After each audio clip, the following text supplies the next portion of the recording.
Sir, law क्या कहती है? एक औरत अपने पति से डिवोर्स नहीं करना चाहता है, लेकिन पति करना चाहता है कि डिवोर्स, तो मतलब लॉ क्या कहता है, किस ग्राउंड पे एक पति अपने पत्नी से डिवोर्स ले सकता है?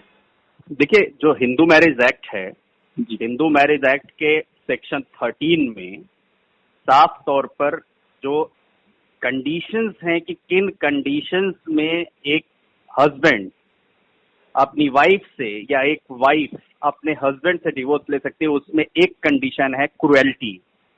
क्रुएल्टी के अंतर्गत मानसिक रूप से क्रुएल्टी, शारीरिक रूप से क्रुएल्टी, इवन की 498, 405, 406 जैसे केसेस में फंसा देना और उसके बाद उससे अगर बरी हो जाता है हस्बैंड, तो वो एक क्रुएल्टी। शारीरिक संबंध नहीं बनाना, वो भी क्रुएल्टी की श्रेणी में आता है। शादी अगर कंज्यूमेट नहीं होती है कि दोनों की हस्बैंड और वाइफ शादी हो गई, उसके बाद वो मैरिज कंज्यूमेट नहीं होती है, वो एक ग्राउंड होता है। या कोई अनसाउंड माइंड का होता है, पागल होता है, वो एक ग्राउंड होता है। कोई ऐसी मेडिकल क्रिटिकल इलनेस होती है जिसका उपचार नहीं किया जा सकता, वो एक ग्राउंड होता है। शादी से पहले के कुछ ऐसे तथ्य, पहला जो विवाह हुआ हो वो अगर छुपाया जाता है, वो भी एक ग्राउंड होता है। शादी के बाद भी अगर पति या पत्नी में से कोई एक शारीरिक संपत्तियों का पालन नहीं करता है, जिसमें शारीरिक सुख भी एक बड़ी बात है, जिसमें सेक्सुअल रिलेशनशिप बनाना वो भी एक इशू है। एडल्ट्री एक इशू है। इसके अलावा डिजर्शन एक इशू है कि कोई अपनी पत्नी को, पति पत्नी को या पत्नी पति को छोड़ करके चला गया हो उसकी सोसाइटी से और एक समय तक वो वापस लौट करके नहीं आता है, वो एक है।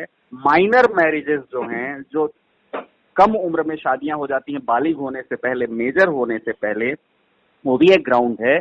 उसके अलावा म्यूचुअल कंसेंट पर भी, आपसी सहमति से भी डाइवोर्स लिया जा सकता है। सर, आपसी सहमति में अगर पत्नी राजी नहीं होता है तो आपसी सहमति का मतलब यही होता है कि पति और पत्नी दोनों जाकर के जब जाएं, तभी वो आपसी सहमति 13B में वो कवर होगा। अगर नहीं तो क्रुएल्टी एक ग्राउंड है। क्रुएल्टी में जैसे ये होता है कि मैरिज अगर कंज्यूमेट नहीं हुई है, शादी हो गई, कोई संबंध नहीं बना, तो वो एक बड़ा ग्राउंड होता है डाइवोर्स लेने का। तो सर, क्रुएल्टी को तो प्रूफ करना पड़ेगा। अगर क्रुएल्टी प्रूफ नहीं होता है तो?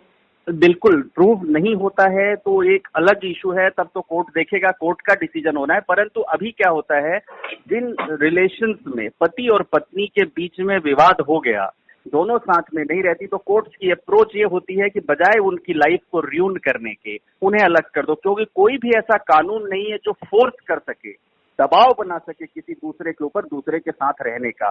कहने का मतलब कि अगर मान लीजिए कि कोर्ट ने सेक्शन 9 में कह दिया कि रेस्टिट्यूशन ऑफ कंजुगल राइट्स करना है और 1 साल तक हस्बैंड को कहता है और हस्बैंड नहीं जाकर साथ में रहता है, और वाइफ को कहता है वाइफ जाकर साथ में नहीं रहती, तो भी एक डाइवोर्स का ग्राउंड बनता है।